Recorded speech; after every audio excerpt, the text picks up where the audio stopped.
अब होता क्या है कि एक लेडी हमारे को अप्रोच करती हैं और वो कहते हैं कि संजीव जी, मेरी जिससे शादी होने वाली है वो फील नहीं आ रहा यार, शादी होने वाली है, रोज़ आदमी कॉल करता है, क्या कर रही हो, कहाँ हो, लंच किया नहीं किया, इवनिंग टी ली नहीं ली, कल मिलें परसों मिलें, इस तरीके की बातें चलती रहती हैं। अच्छा, रिश्ता पक्का हो गया था? रोका हो गया था। अच्छा, रोका हो गया था। अब लेडी कहती है कि देशवाल जी, बस मुझे ये जानना है कि आखिर वो इंसान अगर मेरे से शादी करना चाहता है, भाई एक दूसरे को पसंद किया है और शादी करना चाहता है, तो कम से कम वो एक दिखा क्यों नहीं रहा, कुछ फीलिंग्स नहीं दिखा रहा। हाँ, कुछ लगना चाहिए। स्पार्क मिसिंग है। हाँ, स्पार्क मिसिंग है यहाँ पे, बिल्कुल सही वर्ड यूज किया कि हाँ, स्पार्क नहीं आ रहा। ये जो शादी के बाद स्पार्क आता है। तो मैं कहा ठीक है, प्रॉब्लम कहाँ है? कहती मैं जब भी कॉल करती हूँ वो कहीं ना कहीं बिजी है कॉल के अंदर, मतलब अपने बिजनेस के अंदर, और शाम को जब मैं उनको व्हाट्सएप पे चैट करना चाहती हूँ तो वो कहते हैं कि नहीं मैं बहुत ज़्यादा बिजी हूँ, और उस वक्त वो ऑनलाइन रात के 12-1 बजे तक है। ये बड़ी हैरानगी की बात है कि कोई भी इंसान पूरा दिन भी ऑफिस में काम कर रहा है, रात के 12-1 बजे भी ऑनलाइन दिख रहा है, लेकिन उसको मेरे से टाइम नहीं है बात करने का, जबकि हम लोग तो शादी करने वाले हैं। तो ये सिचुएशन अगर अभी ऐसी है तो हो सकता आने वाले टाइम में तो और वर्स्ट हो जाए। तब तो हम एक कमरे के अंदर होंगे, एक कमरे के अंदर अगर वो इस तरीके की नेचर के साथ जिएंगे तो फिर लाइफ कैसे चलेगी? तो देशवासी, बस मुझे ये पता करना है कि सब ठीक ठाक है या नहीं। अगर कोई बिज़नेस में बिज़ी तो हो सकता है कि शादी के बाद मैं उसे समझाऊँ तो थोड़ा सा बिज़नेस से टाइम निकाल के हमें अपना वो करें। हाँ, मैं ठीक है, इन्वेस्टिगेशन शुरू करते हैं, देखते हैं। हमने उस सब्जेक्ट के सारे जितने भी डिजिटल प्रिंट्स थे उनको इन्वेस्टिगेट करना शुरू किया, पैटर्न पकड़ना शुरू किया कि घर से कब निकलते हैं, घर कब पहुंचते हैं। क्या टाइमिंग्स थी? वही ऑफिस में जो टाइमिंग्स होती हैं, आप कहते हैं 7:30-8 बजे घर से निकल गए, 9:30 बजे तक ऑफिस पहुंच गए और शाम को अपना वही 6-7 बजे निकले। लेकिन यहाँ पे पैटर्न अभी इन्वेस्टिगेशन में चेंज था। अच्छा। लेट नाइट वो पब में भी जा रहे हैं। अच्छा। पब में एक उनके साथ एक ही फीमेल है, वो उनके ऑफिस की कुलीग है क्योंकि ऑफिस से ही जा रहे हैं। मैंने कहा यार ठीक है, ऑफिस के स्टाफ हैं, कोई ऐसी मूवमेंट भी नज़र नहीं आ रही है। लेडी बोली कि मेरे को सिर्फ 2 महीने हैं शादी करनी है, मेरे को जितनी जल्दी इन्फॉर्मेशन मिल जाए और अगर कोई एविडेंस है तो वो मिल जाए, solid evidence, concrete evidence. Evidence के मामले में भी आपको एक बात बता दूं कि एविडेंस हम उसे कहते हैं, मान लीजिए गिलास के अंदर पानी है और गिलास है ट्रांसपेरेंट, तो 10 आदमियों से पूछोगे कि इसके अंदर क्या है तो सभी कहेंगे पानी है। That is the evidence, solid evidence, concrete evidence कि भाई हर आदमी की आंखों से दिख रहा है कि यार ये पानी है तो ये पानी है। तो ऐसी कोई वीडियो, ऐसी कोई फुटेज, और अगर उसी गिलास में जूस डाल दिया जाए तो कोई कहेगा यार जूस है, कोई कहेगा अल्कोहल है, कोई कहेगा कुछ और है, कोई कुछ, तो फिर वो एविडेंस नहीं है। एविडेंस वो जो सबके लिए सेम है, सबके लिए सेम, 4 आदमी के लिए सेम। तो जब इन्वेस्टिगेशन स्टार्ट हुई, अब यहाँ पे इन्वेस्टिगेशन में एक बड़ी इंपॉर्टेंट चीज़ नज़र आई। कई बार वो दोपहर को ऑफिस से निकले, अब ऑब्जर्वेशन में लड़के के ऊपर तो नज़र रखी जा रही है, सर्विलेंस भी रखी जा रही है। जब उसकी गाड़ी निकली, उसी की गाड़ी के पीछे उस लेडी की गाड़ी भी निकली।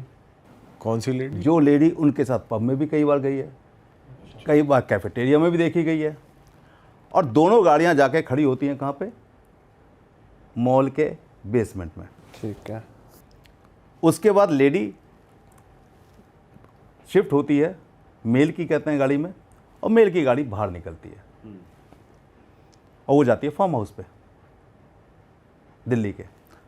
अब ये जो मूवमेंट थी साफ सस्पिशियस मूवमेंट, और ये ऐसी मूवमेंट थी जो साफ पता लग रहा था कुछ तो गड़बड़ है, लेकिन आप इसको कोई सॉलिड एविडेंस नहीं कह सकते थे कि भाई ठीक है दोनों कुलीग हैं, वहाँ गए होंगे एम्बियंस मॉल में, उसके बाद कोई काम ध्यान आ गया होगा तो एक साथ चले गए। अब फार्म हाउस के अंदर क्या कर रहे हैं क्या नहीं कर रहे हैं, हु नोज़। फार्म हाउस में तो आप एंट्री नहीं कर पाओगे। जब ये 3-4 बार मूवमेंट्स पकड़ ली गई तो होता क्या है कि हम अपनी इन्वेस्टिगेशन में कभी भी क्लाइंट को इमीडिएटली ये बताने की कोशिश नहीं करते कि हमें क्या क्या मिल गया है। क्योंकि अगर हम ऐसा बताएंगे तो कई बार क्लाइंट अपसेट भी हो सकता है उससे और आगे वो से उससे आगे बोल दे। बात भी कर सकता है, हमारी इन्वेस्टिगेशन में कहीं ना कहीं प्रॉब्लम्स आ सकती हैं। तो हमारी कोशिश होती है पूरी इन्वेस्टिगेशन ओवर हो जाए, उसके बाद रिजल्ट दिया जाए। हाँ, पानी को पानी कहें लोग तभी बताएंगे। यस, तब तक जब तक पानी को पानी कहने लायक सिचुएशन नहीं आई है तब तक ठीक नहीं होगा। तो हमने देखा कि वो फार्म हाउस पे जा रहे हैं और 3-4 मूवमेंट्स हमने उनकी 2-1 हफ्ते में पकड़ ली। अब टीम को हमने कहा कि यार ये तो हमें एविडेंस अंदर कैसे मिले, अंदर तो बहुत मुश्किल है, चलिए कोशिश करते हैं। वहाँ पे हमने गार्ड को ट्रैप करना शुरू किया। गार्ड से पता किया, गार्ड ने बोला जी बाबूजी का फार्म हाउस है। तो मैं कहा बाबूजी तो बड़े रंगीले हैं यार, और कहते घूमते फिरते रहते हैं, हम तो खरीदने की बात कर रहे हैं इनके फार्म हाउस की, तो हमारा कहते गार्ड रहेगा अब तो, और ये कहते शादीशुदा हैं। कहते नहीं नहीं शादीशुदा नहीं, एक ही लेडी है उसी के साथ आते हैं, शायद वही इनकी बहुत क्लोज है, हो सकता है इसी से शादी कर रहे हो। अब गार्ड को कुछ नहीं पता कि कौन है, कहाँ से आती है, बस उनको लगा कि एक ही लेडी के साथ आते हैं तो शायद इससे शादी करने वाले होंगे। जब गार्ड ने बोल दिया कि एक ही लेडी के साथ आते हैं और शायद इससे शादी करने वाले हों, तो ये एक बहुत स्ट्रॉन्ग हमारे पास पॉइंट आ गया था कि कहीं ना कहीं स्ट्रॉन्ग इन्वॉल्वमेंट दिख रही है। अब इसको एविडेंस में कैसे बनाया जाए। उधर से लेडी का प्रेशर बन रहा है कि भाई टाइम निकल गया है, 1 महीना रह गया है, अगर इमीडिएटली मुझे आंसर नहीं मिला तो मेरे लिए बड़ी प्रॉब्लम हो सकती है। रवैया अभी भी हमारे कहते हैं सब्जेक्ट का वही है कि फ़ोन उठाया नहीं उठाया। 1 महीने में सर कितनी बार मिल लिए थे वो कि आप मतलब सॉलिड फार्म नहीं हो हाउस पा में रहे थे? 3-4 बार तो चले गए थे वो। अच्छा, फार्म हाउस में 3-4 बार चले गए थे। वही दोनों जाते थे, कोई ऐसा भी था कि जैसे कभी कभार दोस्त लोग भी या और ज्यादा भीड़? कभी नहीं हुआ? ना ना कभी नहीं। और वो सीनियर था, कहते हैं सॉरी लड़का जूनियर था, मैडम सीनियर थी उसकी। अच्छा। और ये मूवमेंट जो 3-4 बार हुई थी ये बहुत ही ज़्यादा सस्पिशियस मूवमेंट थी, क्योंकि दोपहर को आप गाड़ी एमएस मॉल के बेसमेंट में लगा रहे हो और फिर जा रहे हो फार्म हाउस में। तो आपने अगर बातें करनी ऑफिस में भी कर सकते थे, गाड़ी में भी कर सकते थे, मॉल के अंदर भी किसी कहते रेस्टोरेंट में बैठ सकते थे। आप फार्म हाउस में जा रहे हो तो इसका मतलब कोई वजह है, कहीं फिजिकल है कुछ ना कुछ, इसलिए आदमी ऐसा कर रहा है। अब हमने मोड्स ऑपरेंडी चेंज की। मैंने कहा कि इसके डिजिटल फुटप्रिंट्स देखो, ये आज तक इंडिया से बाहर कहाँ कहाँ घूमे हैं या दिल्ली से बाहर कहाँ कहाँ घूमे हैं। वहाँ हमें कुछ होटल्स स्पॉट हुए। अभी ये इन्वेस्टिगेशन चल ही रही थी कि हमारे क्लाइंट ने कहा कि सर वो जो मेरे मंगेतर हैं वो हिमाचल जाने वाले हैं। मैं हिमाचल जाने वाले हैं, क्यों जाने वाले हैं? कह रहे हैं जी वो कह रहे हैं कंपनी से कहते हैं कोई काम है उनका और वहाँ पे वो 3 दिन रहेंगे। मैं होटल मालूम है? कह रहे हाँ होटल मालूम है। मैं ठीक, आप होटल बता दीजिए, डेट भी बता दी। हमने इमीडिएटली हिमाचल टीम उस होटल में चेक इन करवा दिया। फ़ोटो हमारे पास थी, गाड़ी का नंबर हमारे पास था। जब चेक इन कहते हैं किया सब्जेक्ट ने, रूम पता करना है, तो रूम पता करने के लिए एक बहुत आसान तरीका है, आपके व्यूअर्स को भी बड़ा अच्छा लगेगा।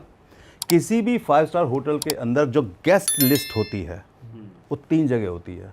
रिसेप्शन पे तो है ही है, जो आपका सुबह रेस्टोरेंट होता है जहाँ पे लोग बुफे खाते हैं, वहाँ पे पूरी की पूरी लिस्ट होती है, रूम नंबर और बंदे का नाम, ठीक है, number 1। Number 2, swimming pool, health club, bar, सब जगह लिस्ट होती है गेस्ट की। आप यहाँ पे किसी को भी ट्रैप करके वो लिस्ट पता कर सकते हो, निकाल सकते हो, पता कर सकते हो किस रूम में कौन ठहरा हुआ है। अच्छा। बिना किसी टेंशन से। अब सर इस पॉडकास्ट के बाद तो सब होटल में कोई बार में बैठा मिलेगा, कोई पूल में तर रहा है, जिम में जाने से पहले। हाँ, क्योंकि इन्वेस्टिगेशन में ये स्किल्स हैं, तो मैं चाहता हूं कि कहीं किसी को कोई प्रॉब्लम है तो इस तरीके से स्किल यूज करके विदाउट डिटेक्टिव के पता कर सकते। जरूरी है सर आजकल। जो फंसने वाला है वो भी सावधान हो जाएगा कि गलत नाम से जो चेक इन फंसने वाला कोई और गलती करेगा, वो हर गलती नहीं बताई जाएगी ना। सही बात क्योंकि है। फंसने वाला तो करने वाला तो करेगा ही ना। इस बार वो स्मार्ट बनेगा, अगली बार कोई और गलती करेगा। लेकिन 5 स्टार होटल में कोई भी स्मार्टनेस नहीं दिखा सकता, उसको अपना आधार कार्ड देना ही देना है, अपना नाम सच बताना ही बताना है, क्रेडिट कार्ड वहाँ पे स्क्रैच करवाना ही है, तो वहाँ पे वो जालसाजी नहीं कर सकता। एनीवे, तो जब हमें पता चल गया उसका रूम नंबर कौन सा है, उस लिस्ट को जब हमने चेक किया तो वो लेडी भी उस लिस्ट में थी, उसने रूम दूसरा ले रखा था। अच्छा, अब हमें यहाँ पे हैरानी हो गई। मैंने कहा यार ये लेडी भी, फिर हमने सोचा तो ऑफिशियल है इसलिए आए होंगे। फिर मैं सोचा कि एक बार इस फोटो लेडी की फ़ोटो और जो हमने फार्म हाउस में रिकॉर्डिंग्स की थी, एक बार क्लाइंट को भेजते हैं, क्या पता क्लाइंट ने कभी सुना हो, देखा हो इसको, हमारे लेडी क्लाइंट ने। तो हमने लेडी को बोला कि हम आपको एक कहते हैं वीडियो भेज रहे हैं फार्म हाउस की, उसमें आपके होने वाले हस्बैंड किसी लेडी के साथ मूव कर रहे हैं। एक दो बार हमने इसे बाहर में भी स्पॉट किया, तो आपने इस लेडी को कभी कहीं देखा हो? कहती भेजिए। भेजा, वहाँ से उस लेडी की कॉल आई और रोते हुए। तो मैंने कहा क्या हो गया, व्हाट्स द प्रॉब्लम? मुझे लगा उसकी कोई फ्रेंड फ्रेंड ना हो। कहती श्योर हो संजीव जी कि ये लेडी इनके साथ घूमती है और यही फार्म हाउस पे जाती है? मैं व्हाट डू मीन श्योर, हमारे पास तो वीडियो रिकॉर्ड्स हैं। और सबसे बड़ी बात, उसी होटल के अंदर ही लेडी आज अब ठहरी हुई है और दोनों ने एक ही दिन चेक इन किया है और ये चेकआउट भी एक ही दिन करने वाले हैं, क्योंकि होटल में डेज आ जाता है कि उसमें लिस्ट के अंदर कि कितने डेज है। वो शॉक्ड। तो मैंने कहा हुआ क्या, वजह क्या, आपकी फ्रेंड तो बताओ, क्लियर करो। कहती समझ नहीं पा रही हूँ संजीव जी, आपको मैं कैसे समझाऊं कि कौन है। मैं अरे बताना तो पड़ेगा ना। कहती मेरी सगी भाभी हैं। और मतलब उस लड़के की भाभी रियल? अरे बाप रे। उसकी कहते हैं जो लड़की जिसकी शादी होने वाली है उसकी भाभी हैं। अच्छा, मतलब लड़की के भाई की वाइफ, उसकी वाइफ। अब वो मैं बोला कि व्हाट डू मीन, भाभी हैं, ये कहाँ से स्टोरी में आ गई? तो कहती संजीव जी इसी ने तो कहते हैं रिश्ता कराया है, भाभी जी ने तो रिश्ता करवाया है, भाभी ने तो लड़का बताया था, उसके बाद रिश्ता हुआ है। तो मैं कहा फिर आपके भैया कहाँ हैं? कहती जी वो तो यूएसए में है पहले 2 साल से। तो मैं कहा ये क्यों जा रही है वहाँ पे? तो कहती हैं कि मेरे को अपने मदर इन लॉ को और कहते हैं फादर इन लॉ की केयर करनी है, इसलिए मैं नहीं जा रही हूँ। मेरी जॉब बहुत अच्छी है, मैं जॉब छोड़ दूँगी, स्विच करूँगी तो वहाँ अच्छी जॉब नहीं मिलेगी। तो भैया इस बात से बहुत परेशान तो होते हैं, लेकिन सोचते हैं कि इतनी अच्छी वाइफ मिली हुई कि चलो भाई मेरे मदर फादर के पीछे केयरिंग करेगी, मेरी बहन की जब शादी हो जाएगी तो मेरे मदर फादर केयरिंग भी होती रहेगी, इसलिए ज़्यादा प्रेशर बनाते नहीं हैं और साल में 1-2 बार आ जाते हैं। बच्चे भी नहीं हुए इनके, क्योंकि बहुत ज़्यादा मीटिंग्स नहीं आपस में। अब यहाँ पे पिक्चर काफ़ी क्लियर होने लगी कि इसका मतलब इस लेडी ने इस रिश्ते को इसलिए कराया कि ये रिश्ता ज़िंदगी भर चले। शिट। और किसी को शक भी ना हो, क्योंकि एक बार जब रिश्ता हो जाता, शादी हो जाती, तो फिर तो आप घर में भी आना जाना हो जाता। सही बात। फिर तो कोई टेंशन ही नहीं थी। भाई घर में आए, भाभी को मैं छोड़ाता हूँ, भाभी को मैं ले आता हूँ, डिलीवरी हो रही है, यहाँ ले आते हैं, वहाँ चले जाते हैं, मतलब मूवमेंट्स आपकी ईजिली बढ़ जाती हैं। और उस कंडीशन में जाने के बाद किसी को शक भी नहीं होता। अब मान लो डिलीवरी हो रही है, बहन को आप घर ले आए, उसका हस्बैंड भी घर ही आएगा, वो कहेगा चलो मैं भी बीच में आता रहूँगा, रात को रुकना भी चाहेगा। आप नींद की गोली अगर डाल के ननद को सुला दें तो आप घर में भी इंजॉय कर रहे हैं। तो ये जो दिमाग है, ये जो मानसिकता है, ये जो लोग हैं, ये वर्स्ट है। सारी वो बता दी आपने कि आउटकम घर पे जाने के, तो ये सब वर्स्ट है। तो जब इन्वेस्टिगेशन में सब चीज़ें आई तो मैंने कहा कि ये तो हम प्री मैट्रिमोनियल इन्वेस्टिगेशन कर रहे थे और ये तो पोस्ट मैट्रिमोनियल की तरफ भी चली गई, क्योंकि अब तो एविडेंस इसके खुद के खिलाफ भी जा रहे हैं, आपके ब्रदर को भी दिए जा सकते हैं। तो कहती बिल्कुल, शादी तो मैं अब क्या करूंगी, लेकिन मैं अपने घर भाई का घर तो बचाऊं कम से कम। तो भाई का घर बचाने के लिए उसने कहा कि मेरे को जितनी ज़्यादा एविडेंसेस दे सकते हो, शादी तो मैं अब नहीं करनी, चलो कोई बात नहीं, और जैसे वो दिल्ली आएंगे मैं शादी को तोड़ दूंगी और ये बता के तोड़ूंगी। लेकिन मुझे अपने भाई से भी फटाफट कंसल्ट करना है, क्योंकि मुझे अपने भाई को बताना है कि भाभी पीछे क्या कर रही हैं और वो एविडेंस मुझे वहाँ भेजनी है। तो आप संजीव जी जितनी मैक्सिमम एविडेंस 5 स्टार होटल से कलेक्ट कर सकते हो। मैं 5 स्टार से क्या कलेक्ट करना है, उनके बैंक रिकॉर्ड के अंदर है कि उन्होंने होटल में कहते पे किया है, वहाँ पे CCTV हैं, हम लोग वीडियो बना रहे हैं, सुबह बफे में खाना खा रहे हैं, हमारे पास गेस्ट लिस्ट है उनकी जिसके अंदर उनके नाम लिखे हुए हैं, हमारे पास फुटेज है उनकी जो फार्म हाउस पे जा रहे हैं, हमारे पास फुटेज है जो बार में बैठे, इतने सारे एविडेंसेस हैं। दोपहर को 1 महीने में 4-4 मीटिंग फार्म हाउस में हो रही हैं, शादी से पहले ये 5 स्टार होटल में बैठ रहे हैं, रात को ये जा रहे हैं, एक काम और कर लीजिएगा, जब ये सुबह बफे में बैठे होंगे दोनों, आप कॉल कीजिएगा, हम इनकी कॉल को रिकॉर्ड करेंगे, आपको व्हाट्सएप पे ले लेंगे दूसरे नंबर से, आप व्हाट्सएप पे इनको देखिएगा, ये आपका फ़ोन उठाते हैं और क्या बोलते हैं, आपके फ़ोन पे इनकी वॉइस आएगी। वही हुआ, उन्होंने फ़ोन किया, काफ़ी देर तक ऐसे देखा, साइड में रख दिया, भाभी को दिखाया, कॉल कर रही है यार, ये सब रिकॉर्ड हो रहा है, सब दिख रहा है, हमारा भी रिकॉर्ड हो रहा है। उसके बाद बार बार फ़ोन मैंने कहा आप बार बार फ़ोन कीजिए, देखिए क्या होता है, क्या रिस्पॉन्स आता है। जब 4-5 बार फ़ोन मारा, अरे भाई मैं मीटिंग में बैठा हूँ, हर वक्त मुझे तुम तंग करती रहती हो, इस वक्त मेरे पास कहते हैं इतना लोड है वर्क का, मैं तुम्हारी बातें सुनता रहूँ। और ये अब सामने भाभी मुस्कुरा रही है और वो ये बोल रहा है और ये सब रिकॉर्ड हो रहा है, इससे ज़्यादा एविडेंस किसी को क्या चाहिए था। हाँ सही बात है। चाहे आप कोर्ट में जाए, चाहे म्यूचुअल कंसेंट में जाएं, चाहे कहीं भी जाएं, तो ये सारे एविडेंसेस लाए हम लोग। और ये प्री मैट्रिमोनियल इन्वेस्टिगेशन से पोस्ट मैट्रिमोनियल इन्वेस्टिगेशन की तरफ चला गया। शादी उन्होंने तोड़ी नहीं तोड़ी वो मेरा कंसर्न नहीं था, मेरा कंसर्न था कि प्री मैट्रिमोनियल में उस सब्जेक्ट के बारे में क्लियर करना कि वो इंसान गलत है या नहीं। वो हमने फाइनल कर दिया, एविडेंस दे दिए। अब मुझे लगता है कि वो शादी भी टूट गई होगी या म्यूचुअल कंसेंट पे डाइवोर्स ले रहे होंगे। सर ये क्या हो रहा है दुनिया ऐसे में? लोगों से तो पालना ना पड़े तो ज़्यादा अच्छा है। देखो वैसे एक बात बहुत अच्छी बताऊँ मैं आपको, हमारे देश की 150 करोड़ जनसंख्या है, उसमें से अगर मैं कहता हूँ 200 केस भी ऐसे हो गए, 500 केस भी ऐसे हो गए, तो 150 करोड़ के कितनी परसेंटेज है? 500, आधा परसेंट भी नहीं, 0.00 पॉइंट भी नहीं है। इससे सोसाइटी को कोई फ़र्क नहीं पड़ता। सोसाइटी में कुछ शिप्स, ब्लैक शिप्स हो सकती हैं, कुछ गलत लोग हो सकते हैं, लेकिन उससे सोसाइटी को कोई फ़र्क नहीं पड़ता, क्योंकि सोसाइटी अच्छे लोग भी बहुत भरे पड़े हैं, इतने शानदार लोग हैं। कई लोग क्या करते हैं कि अपनी वाइफ को जॉब पे नहीं भेजते हैं कि यार वहाँ जॉब पे जाओगी, वहाँ मेल होंगे, और क्या बेवकूफ़ी है। अरे भाई, जिस लेडी ने कुछ भी करना है, आप उसे कितने भी तालों में रख लो, कितने भी तालों में रख लो, वो करेगी। इससे ज़्यादा बेहतर पता है क्या है? आज़ादी देना। क्योंकि आज़ादी देने से उसको एक अच्छा किक मिलता है कि अब मेरा हस्बैंड मेरे पे कितना विश्वास करता है।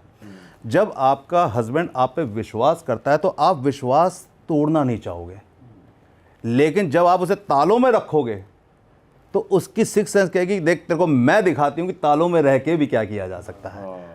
ईगो है, विद्रोह आ जाता है आदमी के अंदर कि भाई मैं तुम्हें दिखाती हूँ कि मैं क्या कर सकती हूँ। कहते हैं ना, चोर को आप किसी चीज़ का चौकीदार बना दो, वो चोरी होगी नहीं। सही बात है। और चोर से बचाओगे कि तू उस घर में नहीं जाएगा, तू उस कमरे में नहीं घुसेगा। चोर कहेगा अच्छा मैं दिखाता हूँ चोरी कैसे की जाती है, तू बचा। और जब तुमने चौकीदार को बोल दिया कि भाई ये देख चीज़ चोरी होनी चाहिए, तेरी ड्यूटी में है, वो चोरी होगी नहीं। तो आपने अपनी वाइफ को आज़ादी दी, उस पर विश्वास किया, समझ लो 50 से 70% आपने अपनी वाइफ को जीत लिया। और जहां आपने अपनी वाइफ पे अंकुश लगाया, शक जाहिर करना शुरू किया, आपने 60-70 रिलेशन ख़राब कर लिए परसेंट। ये श्योर हूँ मैं, मेरे 35 साल के एक्सपीरियंस के अंदर मैंने जहाँ भी देखा शक, वहाँ पे लेडीज़ गलत पाई गई हैं। और जहाँ पे देखी है आज़ादी, वहाँ पे मैंने देखा कि लेडीज़ बहुत कम गलत है। बट ऑफिस में तो सर बहुत ज़्यादा बढ़ नहीं गई है ये चीज़, अफेयर्स और ये सब। देखो यार, ऑफिस सोसाइटी है, देखो सोसाइटी है, कल्चर में होता क्या है कि आप मेल फीमेल एक हॉल में काम कर रहे हैं, एक रूम में काम कर रहे हैं, कैफेटेरिया में खाना खा रहे हैं, सुबह 8 बजे से लेके रात के 8 बजे तक 12 घंटे उस स्टाफ के साथ घूम रहे हैं, फिर रहे हैं, और गप्पे शप्पे सब हो रही है, काम भी कर रहे हैं। और वही लेडी या वही जन जब अपने घर जाता है तो हार्डली वाइफ से आधा 1 घंटा मिलता है, 2 घंटे मिलता है, डिनर करता है, फिर अपने काम में लग जाता है। तो वो जो टाइम है, क्वालिटी टाइम, उसने अपने घर में दिया हार्डली 1 से 2 घंटे। और उस 2 घंटे में भी उसने क्या किया? सब्जी नहीं लाए, ये नहीं लाए, वो नहीं लाए, ये परेशानी, वो परेशानी। उस 2 घंटे में भी परेशानियों की बातें ज़्यादा हुई, काम की बात तो कुछ हुई नहीं। लेकिन जब आप ऑफिस में आए तो यहाँ पे कोई परेशानी नहीं आता, बस सिर्फ मस्ती है। तो जहाँ मस्ती है वहाँ पे लगता है कि यार ये लोग कुछ ना कुछ गलत कर रहे हैं। गलत कुछ नहीं हो रहा है, लोग जी रहे हैं, लोग जी रहे हैं। हमें ऐसा नहीं सोचना चाहिए। अगर ऐसा हम सोचेंगे वर्क कल्चर पे कि वर्क कल्चर इतना गंदा हो चुका है, फिर तो लेडीज़ आएंगी ही नहीं। लेडीज़ आएंगी नहीं तो आप सोचो कि अगर किसी भी कंट्री के अंदर मेल और फीमेल में सिर्फ मेल ही काम करे और फीमेल घर संभाल लें, तो यार वो कंट्री तो 50% तो वैसे ही हार गई। सही बात है। 50% तो पीछे चलेगी वो कंट्री। विश्वास करो अपनी वाइफ के ऊपर, कोई चिंता वाली बात सर ये तो आपने वाइफ के लिए बता दिया कि उन पे जितनी आज़ादी आप दे सकते हो, ट्रस्ट करो, तो वो आपका ट्रस्ट नहीं तोड़ेंगे। पार्टनर है यार। सेम तो ऐसे मेल के लिए बिल्कुल भी यही है। मेल के लिए। अरे मेल अपने दोस्तों के साथ बैठते हैं, ड्रिंक करते हैं, एंजॉय करते हैं, लाइफ को जीते हैं, और आप उसमें शक ढूंढती हो, बेवकूफ़ी करती हो। हर बार बोलती हो मुझे चलो आज वीडियो कॉल्स होने लगी। आज से 15, 20 साल, 30 साल पहले कहाँ की वीडियो कॉल्स? जो मर्द ने बताया, जो फीमेल ने बताया, वही तो मानोगे ना। तो वही सोच तब वाली अब क्यों नहीं कर सकते आप कि भैया मुझे वीडियो कॉल दिखाओ, कहाँ बैठे हो, कौन दोस्त बैठे हैं? अरे यार 4 दोस्त बैठे हैं, अगर मैं लड़की को छुपाना चाहूँगा तो मैं कहूँगा साइड में हो, दिखा दूंगा। क्या बेवकूफ़ी है? आप कैसे पकड़ लोगे? क्या कहोगे कि उसके पीछे जाके दिखाओ, उसके पीछे जाके दिखाओ? सही बात है। सोच को बदलना पड़ेगा और कुछ नहीं। अरे वाह, आपने ये वीडियो यहाँ तक देख ली भाई, तुमने हमारी मेहनत सफल कर दिया। तुम ही लोग हो असली रियल हिट। और अगर आपको बहुत मजा आ रहा है ऐसी क्लिप्स में, ऐसी वीडियोस में, तो फटाफट जाइए प्लेलिस्ट पे बिंज वॉच कीजिए, सारी वीडियोस देख डालो और मौज काटो। That is it. हम मिलेंगे नए पॉडकास्ट में, नए क्लिप में। Till then bye bye, see you, take care, do subscribe.